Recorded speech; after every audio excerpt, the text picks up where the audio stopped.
नमस्कार दोस्तों, स्वागत है आपका अपना YouTube चैनल RS सैनिफाइड सेफ्टी में। दोस्तों, इस वीडियो में हम देखने वाले हैं कि फ्लैश पॉइंट क्या होता है, फायर पॉइंट क्या होता है, ऑटो इग्निशन टेम्परेचर क्या होता है। इन तीनों के बारे में इस वीडियो में हम देखने वाले हैं। यदि आप किसी भी ऑयल सेक्टर या फिर केमिकल सेक्टर या रिफाइनरी या गैस सेक्टर में काम करते हैं तो आपको ये तीनों पॉइंट्सों के बारे में जानना अति ज़रूरी होता है।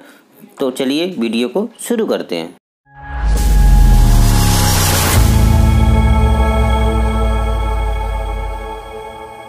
दोस्तों, नंबर 1 पर है हमारा फ्लैश पॉइंट।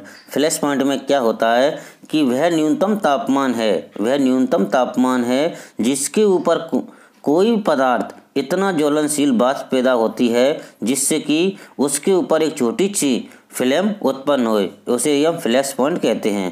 कहने का मतलब ये है कि आपका कोई भी ज्वलनशील पदार्थ होए और उस पदार्थ पर इतनी गर्मी उत्पन्न होए कि उसको इतनी हीट दी जाए कि उसमें क्षण भर का मतलब कुछ टाइम के लिए उसमें एक लो निकले और वो लो स्वयं वापस बुझ जाए, तो इसी को हम फ्लैश पॉइंट कहते हैं।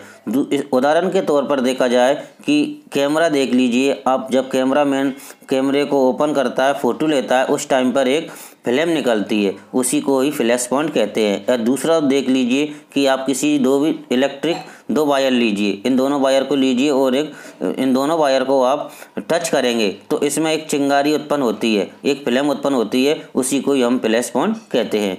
आशा करता हूँ कि आपको फ्लैश पॉइंट समझ में आ गया होगा।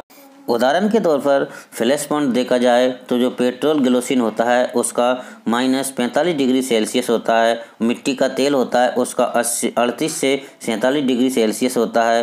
ब्यूटेन यानी कि जो हमारी गैसेस होती है उसका फ्लैश पॉइंट होता है -60 डिग्री सेल्सियस होता है। और ईंधन होता है, ईंधन यानी भारी तेल, डीजल, पेट्रोल होते हैं, उसका 100 से 90 डिग्री सेल्सियस होता है। और प्राकृतिक गैस होती है उसका 5.3 से 15 डिग्री सेल्सियस होता है।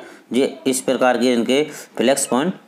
अगला पॉइंट आता है हमारा फायर पॉइंट। फायर पॉइंट में क्या होता है कि यह न्यूनतम तापमान है जो एक ज्वलनशील पदार्थ के ऊपर होता है। इतनी मात्रा में इसमें वेपर उत्पन्न होता है कि जिससे कि ज्वलनशील पदार्थ में दहन की प्रक्रिया जारी रहती है।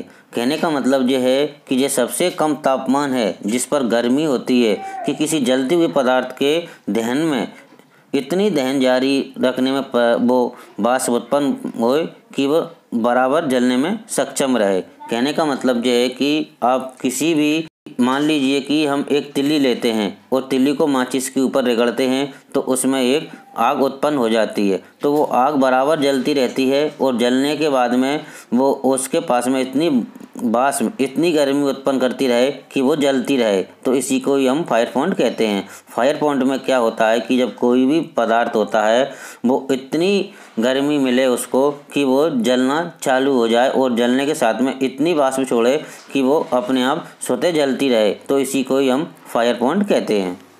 अगला पॉइंट आता है हमारा auto ignition temperature. Auto ignition temperature में क्या होता है दोस्तों कि वह तापमान जिस पर किसी पदार्थ या वस्तु स्वतः ही जलने लग जाती है, जिसे किसी बाहरी तापमान की आवश्यकता नहीं होती है, उसे ऑटो इग्निशन टेम्परेचर कहते हैं। कहने का मतलब ये है कि कोई भी वस्तु या पदार्थ होता है उसे इतना तापमान मिले कि वो अपने आप ही जलने लगे। मान लीजिए कि आपका ये किसी केमिकल या किसी ऑयल का ड्रम है और इस जगह पर रखा है कि उस स्थान पर इतना टेम्परेचर है कि जब इसे आप खोलोगे वो खोलते से ही इसमें आग लग जाती है, तो उसी टेम्परेचर को हम ऑटो इग्निशन टेम्परेचर कहते हैं। ऑटो इग्निशन टेम्परेचर होता है वो हर पदार्थ का अलग अलग होता है। दोस्तों, उदाहरण के तौर पर ऑटो इग्निशन टेम्परेचर देखा जाए तो जो हमारा पेट्रोल होता है उसका ऑटो इग्निशन टेम्परेचर 246 से 257 डिग्री सेल्सियस होता है। ठीक इसी प्रकार मिट्टी के तेल का देखा जाए तो 254 से लेकर 260 डिग्री सेल्सियस होता है। डीजल का देखा जाए तो 271 डिग्री सेल्सियस होता है। ठीक इसी प्रकार ब्यूटेन का देखा जाए तो 400 डिग्री सेल्सियस होता है। और प्राकृतिक गैस का देखा जाए तो 538 डिग्री सेल्सियस होता है।